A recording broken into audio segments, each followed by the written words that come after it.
Hey, what's up? EW here. Today we're checking out an unboxing of AMD's Alienware Aurora Ryzen 10 gaming desktop.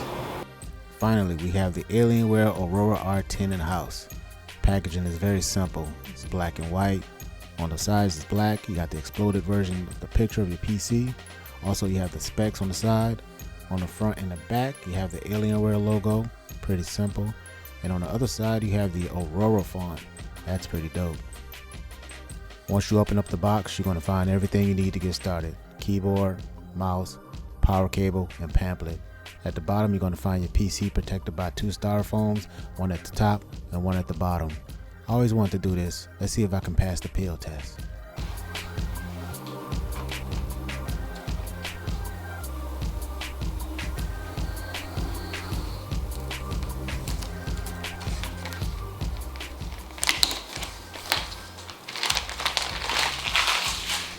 The R10 model delivers higher airflow efficiency than its predecessor, the R9.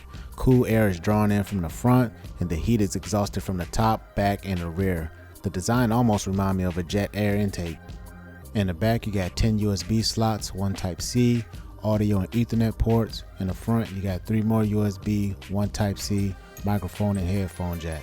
In this particular unit, I have the 3700X CPU, the Radeon RX 5700 XT graphics card, dual storage unit, 16 gigs of RAM, and 850 watt power supply. The R10 model is highly configurable. The starting price is around $1199 and can go well over $4,000. I appreciate you for tuning in. This is my very first unboxing. This will not be the last.